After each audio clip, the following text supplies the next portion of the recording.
They set the marriage contract before me on the longest night of the year, and I lifted the quill to end my own hope with it.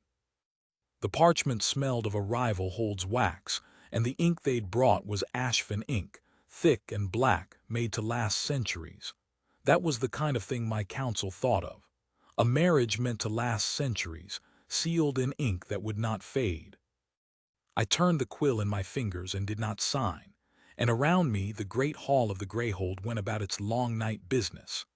The fires banked high against the cold, the trestle tables cleared, the old ones drawn close to the hearths, the young ones sent to bed, the wolves of my pack dozing in loose gray heaps along the walls the way our kind has done since before there were halls to doze in. Seraphine of Ashfin was a fine match, my council said, and they were not wrong in the way that men are never wrong when they have stopped caring what a thing costs. She was coal-dyed and silver-haired and born to be a Luna, bred to it across 9 generations of Ashfin lords, and she would bring 300 spears to my northern border before the thaw and a treaty that would hold the raiding clans off the passes for a lifetime. I did not love her. I had met her twice and found her clever and hard and entirely without warmth, which my council counted a strength in a Luna, and I had come to count a mercy, because a warm woman married to me would only have frozen, and it was better to yoke ice to ice. I did not love her, but that was no argument. I had never loved anyone, and never would, because the mark on my forearm had been dead since the day I was born. I pushed back my sleeve and looked at it. The way a man worries a wound he has stopped hopping will heal. A gray scar, the shape of a crescent turned on its side, dull as cold ash, and cold to the touch as the stone under my boots. Every alpha of my line had worn that mark, bright and burning, living silver fire that woke. So the old stories held. The very night his fated mate first drew breath somewhere in the wide world, and burned brighter as fate drew them together, and blazed like the moon itself the hour they finally met. My grandfather's mark had led him half across the north to a girl he'd never seen. My father's had woken when he was a boy of 9, and burned for 11 years before it brought my mother to his door. Mine had never so much as flickered. The moonward line that my house's blood was bound to, the line whose daughters had once sat in council beside the alphas of Vale, whose blood woke the silver in hours, whose covenant with my house had held the North Hole for 1,000 years. That line had been hunted to nothing 4 generations back, slaughtered in a single terrible season by the enemies of the old covenant, who understood that to break the North you had only to sever the 2 bloodlines that held it. And with the last of the moonward daughters had died every true mate my house would ever have. The mark went gray in my great-grandfather's arm and had stayed gray in every alpha since. So the seers told me. So the healers told me. So I had believed since I was old enough to understand what the grayness meant, and to understand that I was the last veil, and that when I died the line would go out like a lamp, and there was nothing in the world I could do about it. And my king, Havard, my council master, leaned close over my shoulder, his voice pitched for me alone. He was an old man and a hard one, and he had served my father before me, and I had never once doubted that he loved the Greyhold. I doubted many things about Havard in the years after that night, but never that. Dawn brings the Ashfin envoys to witness the seal.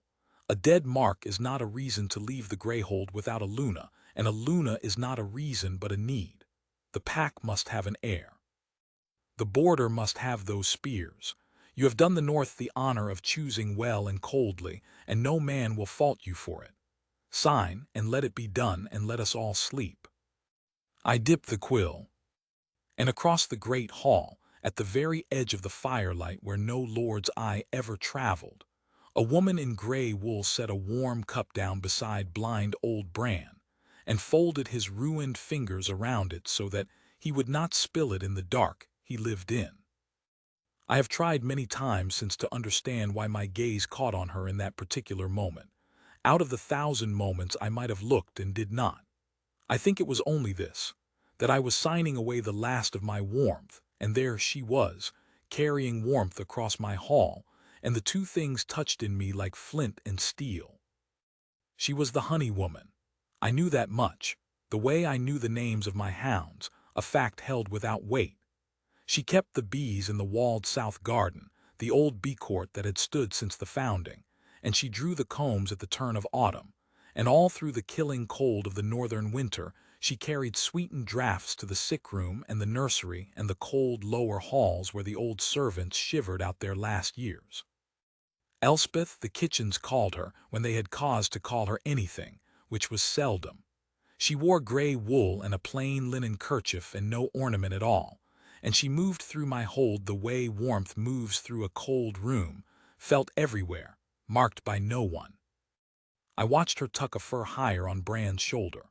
The old man had been my father's shieldman, had lost his eyes to a raider's blade 30 years past, and had been set aside by the whole hold as a thing that had once had a use, pensioned, fed, forgotten, wheeled to the fire in the mornings and back to his cold cell at night by servants who did it as a chore. But she had drawn a bench near him, I saw now, in the good warm center of the hall where the Lord sat, and she was not hurrying. She said something to him low, and the blind old face broke into a smile I had not seen it wear in years, and she laughed with him, unhurried, wholly present, as though a forgotten blind man were the only soul in the gray hold worth her time. The quill stopped in my hand. Something in me, some old starved thing that the gray mark had taught to lie still and expect nothing, turned over in its sleep. I did not name it. I did not know how. I only knew that I did not want to sign, that I wanted, absurdly, to cross the hall and sit down at that bench and be spoken to the way she was speaking to the blind man, warmly, and for no reason but kindness, and I was ashamed of the wanting even as it rose in me, because I was a king with a treaty under my hand and a border to hold, and she was a woman who kept bees. I set the quill down. "Tomorrow, Havard," I said, "I'll sign it before the envoys and it will look the better for their seeing it. Tonight I'll keep my own counsel a while." He did not like it, but he bowed. He was too good a servant to argue a delay of hours. Then the great doors of the hall blew inward on a blast of snow and freezing wind, and my captain fell through them with an arrow in his back. Gunnar had been my captain since we were boys, and I had never seen him fall to anything, and so for half a heartbeat the whole hall simply stared, unable to make the sight mean what it meant. Then he got a hand under himself and lifted his head, and blood was in his mouth, and he said, "Ambush. The pass, Ashvin isn't coming to sign, my king, they're coming to take. 300 spears, and they're already through the outer gate." The hall came apart into shouting. I was over the table before the last word left him. The marriage contract knocked to the floor and forgotten under boots. My wolf, rising up hot and enormous under my skin, the way it had not risen in years of cold council-room peace. If Ashvin meant to seize the Greyhold by treachery in the dark of the longest night, to murder me over my own dinner table, and take by the spear what Seraphine had meant to take by the ring, then they would find the Alpha King at his wall with a blade in his hand, and not at the altar with a quill. "To me," I roared, and the pack came off the walls in a gray flood, shaking off sleep and long night ease, wolves and warriors both, and we went out into the snow. I will not make a long song of the fighting. There is no glory in it worth the words, and this is not the story of a battle. It is the story of what I could not see. We held the outer wall. That is the short truth of it. Ashvin had come fast and cruel and expecting a sleeping hold, and they had not reckoned on an Alpha and his pack roused to fury on their own threshold, and we broke them against the stones of the gate and drove them back down toward the pass a foot and a body at a time. I fought at the center of it where an Alpha belongs. Gunnar, arrow and all, fought at my side because I could not make him stop. The snow turned black under us, and the cold air filled with the iron smell of it, and I felt, God forgive me, something like relief, because at the wall in the fighting there was no dead mark and no empty future and no woman carrying warmth I would never be allowed to feel. There was only the clean and simple purpose of defending my home, and I let it fill me, and I did not look up at the ridge. No one looked up at the ridge. That was the thing. Ashvin's spears at the gate were loud and near and demanded every eye, and while they had our whole attention thrown against them, a second line, a quiet line, an archer's line, had gone up onto the high ridge that overlooks the outer wall. They had gone up a goat path that only a grey-holed man would know, a path that had been walled off in my father's time precisely so that no enemy could take that ridge above the gate. The wall across that path had been sound at the autumn inspection. I had walked it myself. Someone had opened it. I did not know that yet, kneeling in the black snow with the bolt in my side. I only knew that the fighting was turning our way, that the Ashfin line was breaking, that the horns of the gate were sounding victory, and then a cold hard punch took me under the raised arm below the ribs, where a man's armor gaps when he lifts his sword to strike. I felt it go in wrong. Not the clean hot line of a blade, but deep and cold and wrong, and I knew in my own blood, the way you know a thing that has no words, that the head of it had been dipped in something. My knees found the snow of their own accord. Gunnar's shout came from very far away. My warriors closed a wall of shields and fury around me and finished the driving of Ashfin down the pass, and I heard the victory horns as if from the bottom of a frozen lake, and I thought, with a strange floating calm that I have since learned is the poison and not courage. So this is the ending then. The mark still gray, the line going out, and I never even learned the honey woman's name. They carried me up through the hold to my own chambers, and the healers came. They were the best in the north. My master of healers, Rennick, had trained at the great school in the southern cities, and had served my house 20 years, a lean, careful man with clever hands and a soft voice, and I had trusted him with my father's death and my own life a dozen times. He came fast, and he cut my armor away and looked at the wound, and I watched his face, because when you are dying, you learn to read the faces above you far better than you read the wound itself, and I saw something cross Rennick's clever face that I did not understand until much later. Not fear, not grief, something closer to a man confirming a thing he already knew. He packed the wound and he called for water and cloth, and he did not name the poison, and when Havard demanded of him what it was and what could be done, Rennick shook his head and said, in his soft, careful voice, that it was a northern venom without a cure, that it thickened the blood and slowed the heart, and that there was no draught for it and never had been, and that a wise king would spend his last hours setting his hold in order. He said it very smoothly. He had, I think now, rehearsed it, but that is part two's grief, and I did not have it yet. The cold climbed. That is what the poison is, a cold that climbs. It started at the wound and spread through me a finger's width at a time, up toward the chest, toward the heart, and where it went my body went slow and heavy and far away. Havard was on his knees at my bedside, weeping without shame, gripping my hand and begging me to name an heir, and I could not make him understand that there was no heir to name, that I was the last of a line 4 generations dying, that the naming of an heir was only a way of choosing which strong lord would tear the greyhold apart fighting the others once I was cold. I had no son. I had no mate. I had a dead mark and a hall full of frightened men and a treaty on the floor that no one would ever sign now.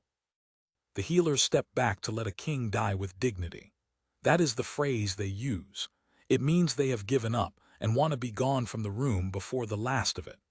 Rennick drew back toward the door with his careful hands folded, watching, and I did not have the strength left to wonder why a man would watch so closely a death he had declared beyond his art.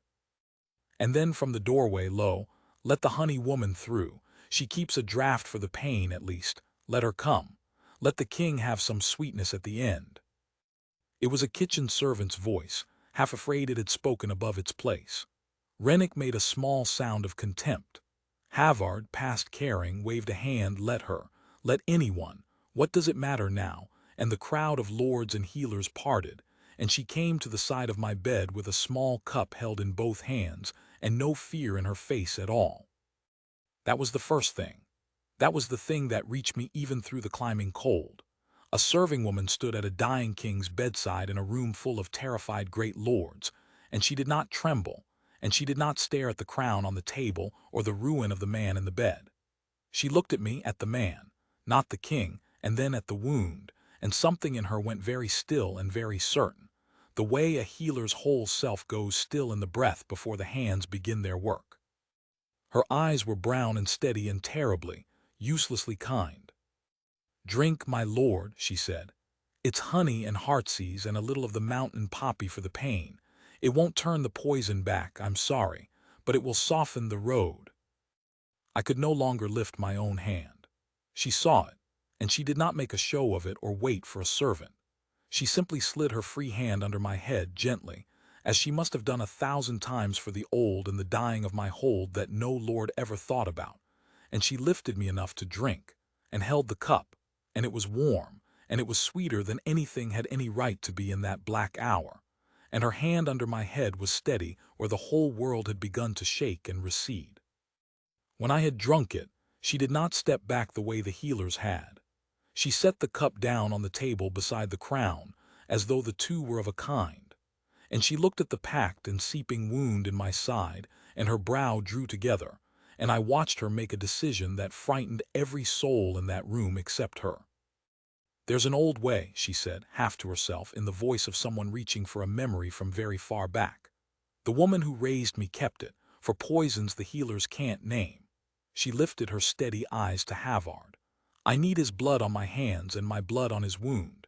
It's a rough thing and an old one, and I've never done it but the once as a girl, and I can't promise it. But he's dying whatever we do, and rough is better than nothing." "You will not lay a kitchen woman's cuts upon the body of the Alpha King," Rennick said sharply from the door, sharper than a healer resigned to a death has any cause to be, though I did not hear it then. "This is a sickroom, not a hedge witch's." "Let her," I said. It took the last clear breath I had. Every eye turned to me. "Let her, Havard. What is there left to lose? Let the honey woman try." She drew a small clean knife from the pocket of her apron.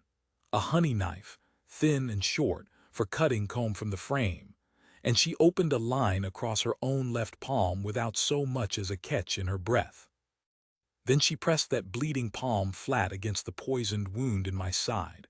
Her blood pushed into mine, and she bent her head over me, and she began to speak words under her breath in a tongue I had never heard in all my life, old and round and grieving, rising and falling, less like a spell than like a lullaby sung low over a grave. And the mark on my forearm woke. I have no better word for the thing than woke, and no word at all that is equal to it. 4 generations of my house had waited across 100 silent years for what happened in the next 3 heartbeats, and I am the only one who lived to feel it, and I cannot make it small enough to fit in a sentence. The dead gray crescent ran warm, not the warmth of the fire across the room, a warmth from the inside, rising up through the skin from somewhere beneath the bone, as though a small sun had cleared the horizon inside my own arm where no light had ever risen before. And then it turned. The ash gray of it cracked like a rime of frost breaking off a stone in a thaw, and beneath the ash was silver, living silver, a thin bright thread of it that ran the shape of the crescent and then poured up the inside of my arm in fine branching rivers of light. It did not hurt, nothing that whole. It felt like a great bell being struck a long way off, and the low round note of it arriving at last in my chest. It felt like a name I had known my whole life and had never once been told, spoken now, finally. Into the dark. The cold in my blood stopped climbing. I felt the poison turn like a tide that has reached its farthest reach and begun, against all the sea's inclination, to come back. I felt my heart, which had been failing in slow and separate and terrible steps, each beat a little farther from the last, catch and steady and beat again, and again, stronger. Warmth spread down from the mark and out from her hand at once, meeting in the middle of me, and where they met the poison thinned and burned away, and the wound under her palm went hot and then clean, and I drew a full breath, a whole, deep, painless breath, for what felt like the first time in my life. And the room fell so silent that I could hear the fire, and her breathing, and the small, broken, astonished sound she made when she looked up from her work, and saw the silver light burning along my forearm and understood, before any of the lords or healers understood, before I understood, exactly and entirely what it meant.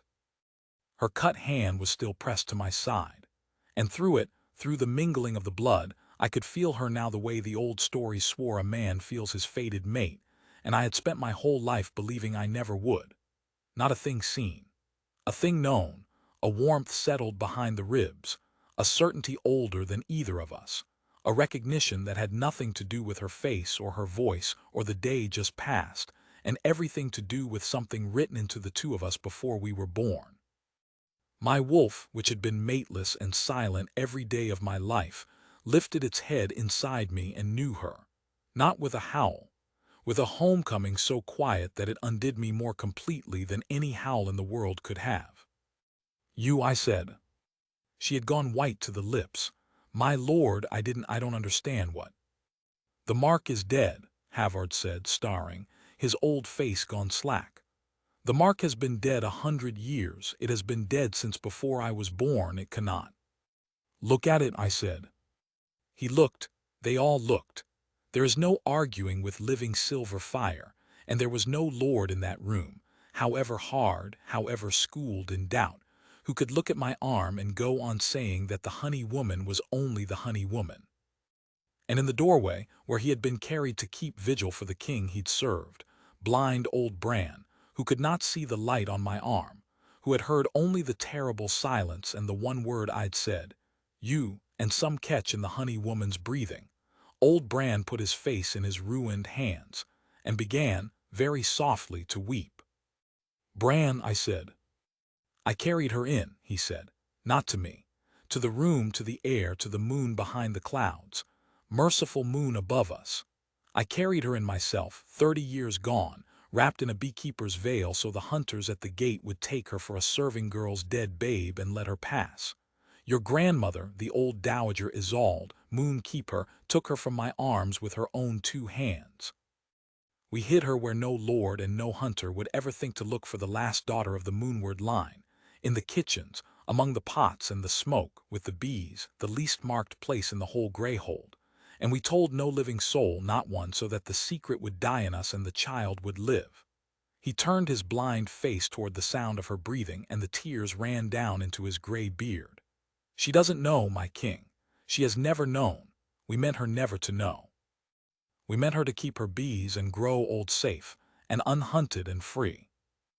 I looked at the woman with her own blood still bright on her palm, and my healing wound warm beneath it, and I understood that the world had lied to me my whole life, that the seers who told me my mate was dead had told me a truth wrapped around a mercy, and that the mercy had a name I had said 1,000 times without weight and never once truly spoken.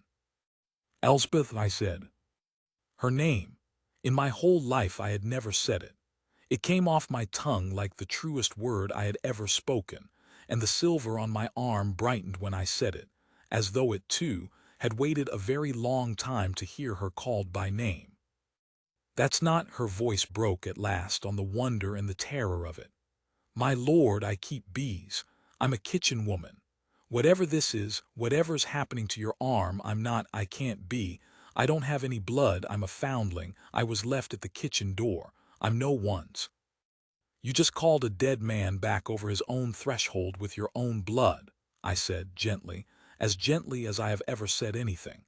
"And my mate mark, which no fire or working or prayer in 100 years could wake, is burning like the moon because you are near.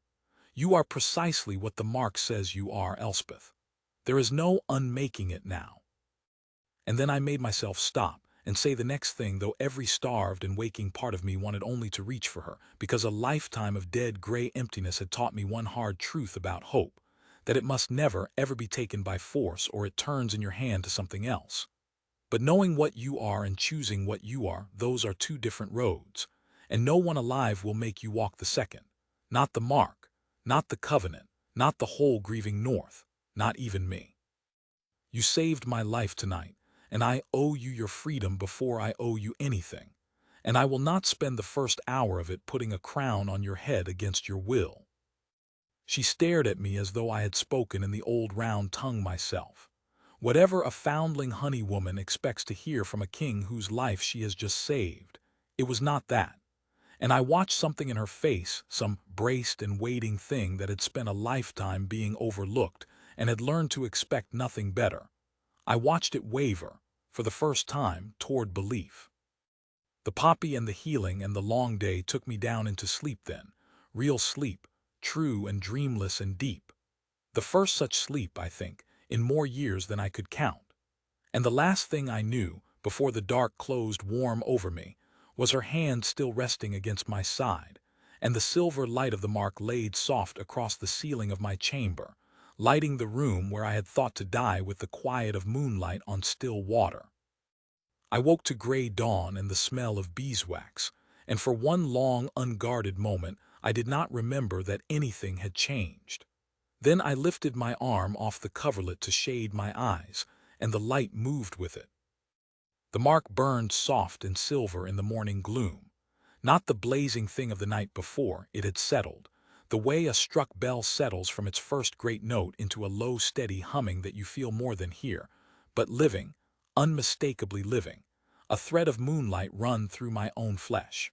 I lay and looked at it a long while. A man can believe a thing has happened and still need the morning to believe it is not a dream. She was gone from the chamber. A healer's boy dozed by the fire. Bran had been carried back to his cell in the night. But there was a fresh cup on the table by the crown, honey and heartsease gone cold, and I understood she had sat with me some hours and then risen and gone quietly back down to whatever a woman does at dawn when she has learned she is the last of a murdered line and the fated mate of a king. Back to her bees, most likely. I found I loved her for that before I had even risen, that she had not stayed to be found beautiful and grateful at the bedside, but had gone to do her work. I rose. The wound in my side had closed to a pale scar overnight, which no wound has any business doing, and which told me more plainly than anything how far past the reach of ordinary healing the night had gone. I was whole. I was more than whole. And when I went down into my hold, I found it in an uproar it did not know what to do with, because the impossible had happened under its roof, and there was no custom, no ceremony, no order of precedence to tell a hold how to behave when the dead-marked king has woken his mate out of the kitchens. I had thought, I will be honest, that they would rejoice. They did not, and in the not rejoicing I learned more about the men around me in one morning than I had learned in 10 years of ruling them. Havard came to me before I had broken my fast and knelt and made a face of careful grief, and it was the grief that warned me because there was nothing to grieve. "My king," he said, "I give thanks to the moon for your life and no man more sincerely. The honey woman has the greyhold's gratitude for as long as she lives, and she shall want for nothing gold, a freehold, her own bees, and old age of ease. But," he spread his hard old hands, "the matter of the Luna is not settled by a light on your arm. It is deepened by it." "Deepened," I said. "The pack will not follow a Luna drawn up out of the pots on the word of a light that any clever hand might counterfeit," he said, and there it was, the iron under the velvet. "The great houses will not bend the knee to a foundling with a story about a blind man and a dead queen. If you set aside the Ashfin match after they broke faith and put a bolt in you, when we might wring from that treachery a treaty on our own hard terms, if you set that aside for a kitchen woman, half the North will name it a bewitched man's folly and the other half will name it something worse, and both halves will test the greyhold to see whether a king so ruled can still hold his walls. You do not need a mate, my king. Forgive me. You need a Luna the North will kneel to, and a light is not enough. You would need a proof no lord alive could deny." He believed it. That was the worst of it, and the thing that kept me from striking him. Havard believed every word. He loved the greyhold as a man loves a thing he has given his whole life to, and he had decided coldly that the hold was better served by ice and spears than by a foundling and a light, and he was too old and too sure to imagine he might be wrong. There is a kind of loyalty that is indistinguishable from betrayal until the very end, and Havard's was that kind, and it took me too long to see it. And behind him, arrived in the night under a sudden white flag of peace, her treachery at the pass smoothly disowned as the work of overeager captains, stood Seraphine of Ashfin. She was as I remembered her, silver-haired, cold-eyed, straight as a spear, a Luna to the marrow. Her people had tried to murder me in my own snow not 12 hours past, and here she stood in my hall in gray traveling silk, composed, faintly amused, as though the arrow had been an unfortunate misunderstanding among servants. She inclined her head exactly the correct degree. "My king, I rejoice to find you living. My captains exceeded their orders shamefully and will be punished. Ashfin comes now only to make amends and to make peace."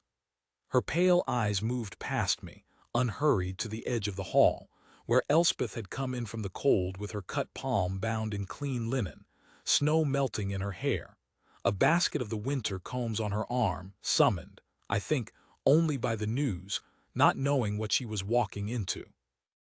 And the look Seraphine turned on her was the look a hawk turns on a wren it has not yet decided is worth the stoop. "And to see," Seraphine finished lightly, "the famous honey girl who worked such a wonder. How charming! You may keep her, of course, my king. A woman may have any number of pets. I shan't object to a bee-girl in the garden, once these more serious matters are arranged between us." I felt my wolf come up at pet, felt the silver flare bright on my arm, and I saw Elspeth flush and drop her eyes to the flagstones, because it is one thing to be fearless for a stranger's life in the dark, and quite another to be called pet in a bright hall full of lords who have already, to a man, decided what you are. And then this is the moment I keep. Out of that whole hard morning, she lifted her head. She did not lift it in anger. I had half hoped she would. Anger would have been easier to love and easier to defend. She lifted it the way I had watched her lift a warm cup to a blind man's hands the night before, steadily, unhurried, without the least need to be anything larger than she was. She set her basket of combs down on the nearest bench, carefully, so as not to bruise them, and she spoke to the whole hall and to me. "I don't want to be a Luna," she said.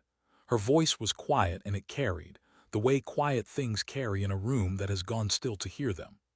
"I want that said plainly in front of everyone before any of this goes further. I never asked for it. I didn't ask to be anyone's fated anything, and I didn't ask to be the last of some murdered line, and I surely didn't ask to be fought over across a breakfast table by lords who wouldn't have known my name a day ago." She looked at Seraphine, and there was no hatred in it, which somehow made it worse for the Ashfin woman than hatred would have. "You can have the crown, my lady, and gladly, for all of me. I like my bees. I like a life where no one looks at me. I would give you the whole business and walk back out to my garden this hour and thank the moon for the escape." Then she turned to me, and her steady brown eyes had gone bright, and her chin was up. "But I will not stand in this hall and be called a liar. Whatever happened in that room last night, it happened to me the same as it happened to you. Something in my blood I never knew was in me answered something in yours, and it saved your life, and I felt it, and I won't have these fine men whisper that I counterfeited it out of ambition, because I have no ambition, and I never wanted anything from any of you but to be let alone." Her voice did not shake now, it had gone level and clear as struck iron. "So if there's a way to show them it's true, show them. Let them see it and believe it or not as they please. And then when it's shown and no one can call me a liar anymore," she drew a breath, "then I'll choose. Not the mark, not the covenant, not the council, me. I'll choose. And whatever I choose, every soul in this room will honor it because I'll have earned the right to it, and none of you will ever call me pet again." The hall was so silent, I could hear the fire settle. Havard opened his mouth, but it was Bran who spoke first, old blind Bran, carried down to his bench by the fire to sit vigil, and forgotten there by everyone but her. "There is a way," the old man said into the quiet. "There has always been a way. There is the pale bell." I felt the cold of it go round the hall. Every soul in the Greyhold knew the pale bell, and not one living soul had ever heard it ring. It hangs in the old moon court at the very crown of the hold, a silver bell no larger than a wolf's head, cast at the founding of my house in the first covenant between Vale and Moonward, 1,000 years and more ago. The oldest law of my line holds that the bell will sound of its own will for a true daughter of the Moonward blood, laid under the open moon, and for no other hand in the world, not a lord's, not a queen's, not an alpha's, not a king's. Men had struck it with hammers in the hard years and got nothing but a dead thud. It had hung silent through 4 generations and 100 years. The moon court itself had become a cold, forgotten room at the top of a stair no one climbed, open to the sky, filling with snow each winter, where the moonward daughters had once sat in living council with my forefathers, and where now only the wind sat. "If she is moonward," Bran said, turning his blind face toward her, "the bell will know her.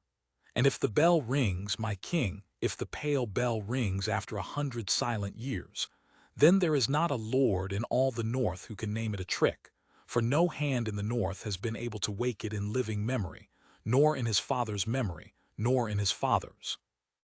Havard's face was a war of hope and calculation.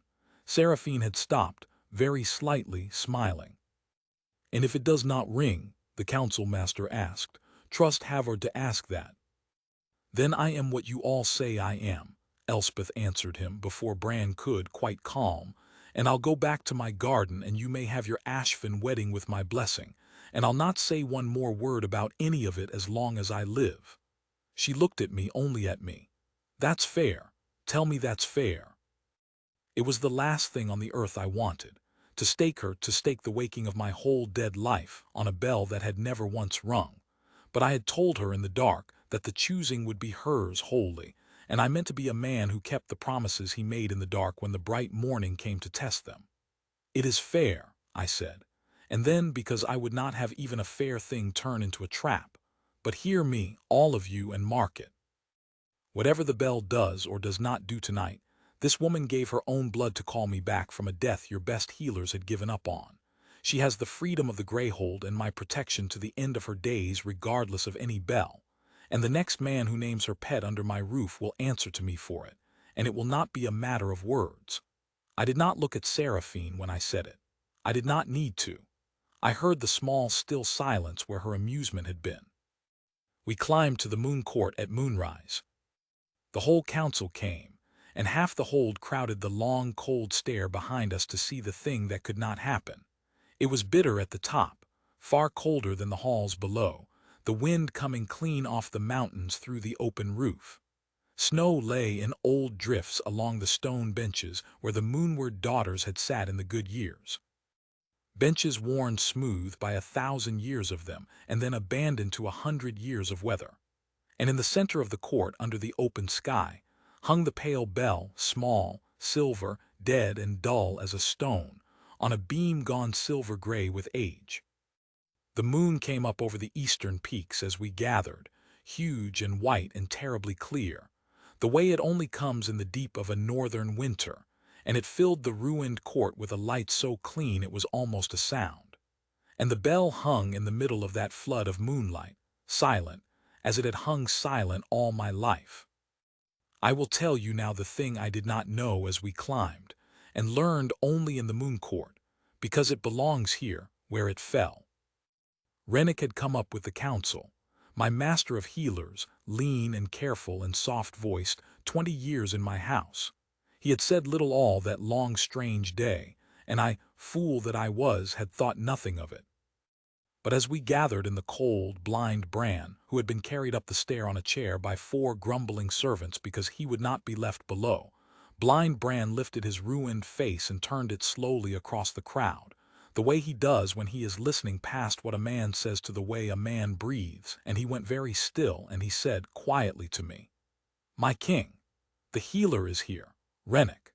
He is standing near the Ashfin lady." "He is my master of healers, Bran," I said. "Where else?" "On the night your father died," said the old blind man, unhurried as though he had been waiting 30 years to be sure, "I was in the room. I had my eyes then, and I have thought all the years since on a thing I saw and could not prove, and told no one because who listens to a shield man about the death of a king? Your father took a northern venom, my lord, the kind without a cure. And the man who dressed the wound and named it beyond his art and drew back to let a king die with dignity was a young healer new to your father's service. It was Rennick." Bran turned his blind face toward the sound of the healer's suddenly held breath. He came into your father's service 3 months before your father died. He came, I learned much later and never dared say, out of the household of a southern lord, a lord of the old faction.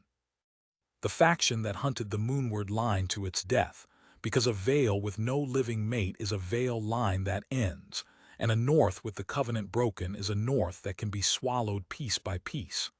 They did not finish the work in the slaughter. There was one child left hidden, so they have played a longer game, keep the mark dead, keep the last vale mateless. And when at last, against all their hope, the mark should wake, the old man's voice did not rise, and that was the terror of it. Have a trusted hand ready in the king's own sickroom, with a northern venom that has no cure, to finish what the slaughter left undone before the woken king can ever get an heir. The moon court had gone utterly silent, save the wind. I turned and looked at Rennick, and I watched his careful face try to hold and fail. He had let the archers up the walled ridge, the wall I had inspected myself in autumn, sound then, opened since by a man with the freedom of the whole hold and no one to question his comings and goings. He had chosen the northern venom that his own art could then declare beyond saving. He had drawn back to watch me die with his hands folded, and he had watched too closely, as I had half felt without knowing, because he was not a healer grieving a patient but an assassin confirming his work. And when the honey woman's blood had undone all of it, had woken the very thing his masters had spent 4 generations and a murdered bloodline to prevent, he had stood in my hall this morning and said this is a sick room, not a hedge witch's, trying even then to stop her. He ran for the stair. He did not get 3 steps. Gunnar took him, arrow wound and all, and bore him down onto the snowy stone, and it was done. And there was no more doubt in that court about whether the treachery at the pass had come from within, because a guilty man's flight is a confession no lord can argue with either. I looked at Seraphine of Ashfin, standing pale and very straight beside the place where her ally, paymaster, I never fully untangled which of them had used the other beside the place where Rennick had stood. "You will go home in the morning," I said to her, quite quietly, "and you will be glad I let you go home at all, and Ashfin will make the peace on my terms and be grateful for the chance. Nod if you understand me." She nodded.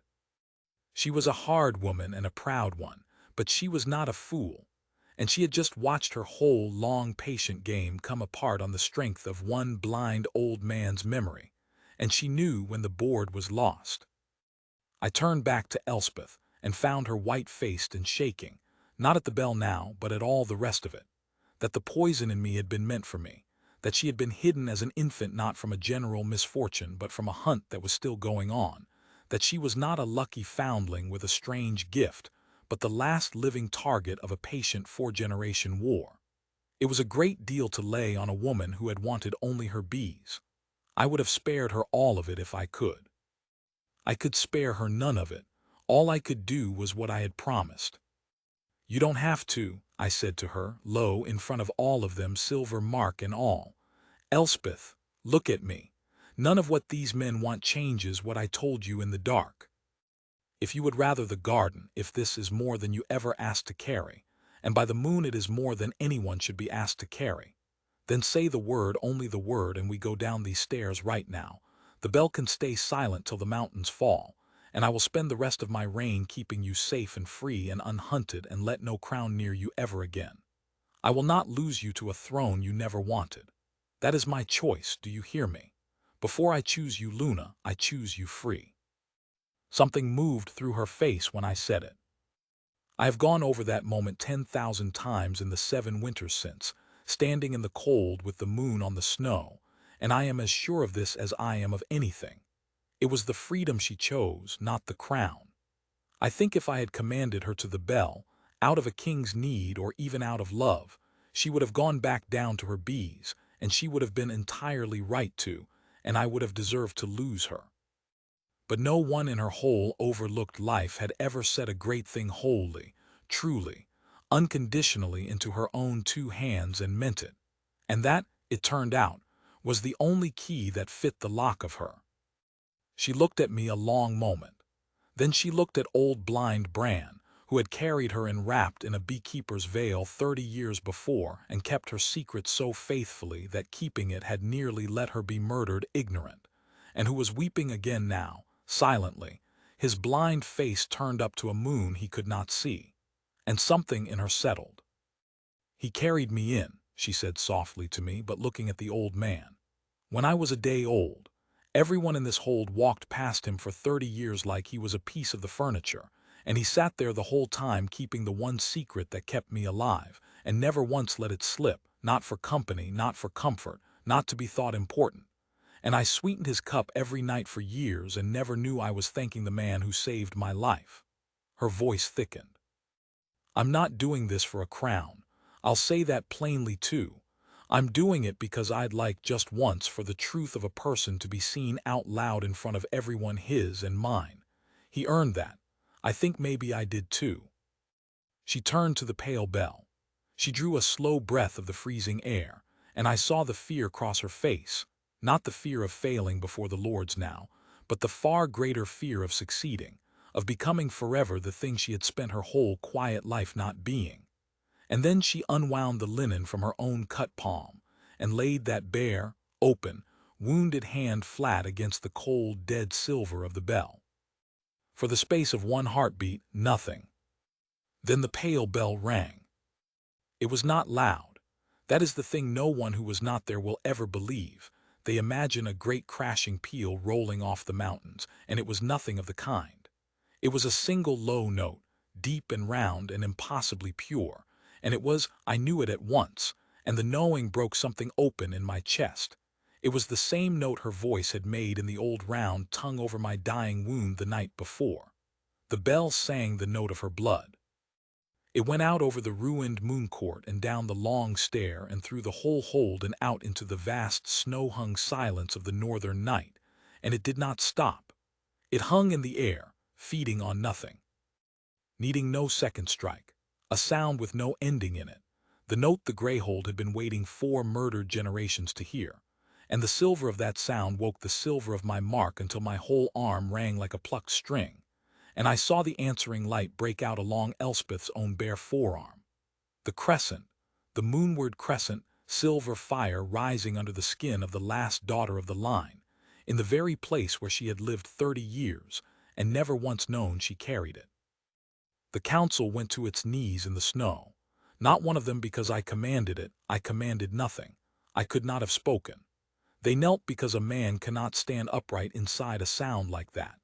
Havard knelt with his hard old face fallen open as a child's, every calculation gone out of it, and I forgave him a great deal in that moment, for a man who kneels when the truth rings is a man who can still be saved. Even Seraphine of Ashfin bent her proud silver head at last.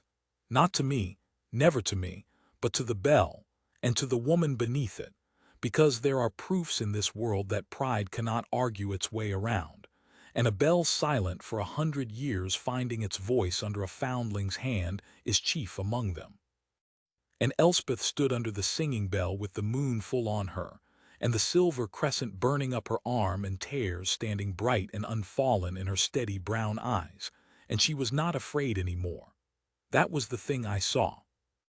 The fear had gone out of her the moment the bell answered, because a thing that is true, once it is spoken out loud in front of everyone, stops being a weight you carry alone in the dark and becomes only what you are, in the light, where everyone can see it and no one can take it from you. "It's real," she said, over the endless low singing of the bell. "It was real, all of it. I'm really." "You're really her," I said, and I crossed the snow to her, and I did not touch her because even then, even with the bell ringing and the whole north kneeling, I would not until she said, "You have been her every hour of your life. The whole hold looked past you for 30 years. I looked past you 1,000 times, carrying warmth across my own hall. My own voice broke on it, king or no king, and I let it. Forgive me, Elspeth. Forgive me for every one of the 1,000 times I did not see you." "You saw me last night," she said. "When it counted for everything, you saw me." "I mean to see you every single day I have left," I said. "If you'll let me. Not because a bell rang tonight. Not because a mark burns on my arm. because a woman folded a blind man's fingers round a warm cup one long night as though he were the only soul in the world worth her care, and I have wanted, my whole cold life, to be looked at once the way you looked at him, and I have finally, at the very last hour, learned your name." She laughed then, wet, astonished, wholly alive, and she closed the last of the snow between us herself, and put her bare burning hand and her cut bleeding hand both flat against my chest, over the heart she had called back out of the dark, and she said, "Then I choose it, I choose you. I'm choosing it myself in front of all of them, so no one can ever say it was the mark or the bell or the crown that chose for me. I choose you." And then, because she was who she was and always would be. But the bees come with me. And Bran gets the warm room by the south wall, the one where the morning sun comes through for the rest of his days, and he's carried down to the good center of the hall every night, not the cold end. And you'll learn his name and use it, and everyone else's too, every servant, every forgotten old soul this hold walks past. That's my price. That's the North I'll be Luna of, or none. "Done," I said, "all of it, every word of it, done." And the pale bell rang on above us in the moonlight until the moon went down behind the mountains. And by then the whole grey hold, halls and stair and courtyard, was awake and out in the snow with their faces turned up toward the sound, listening to a thing their grandfathers had told them could never be heard again. That was 7 winters ago now. I could make a long telling of what came after.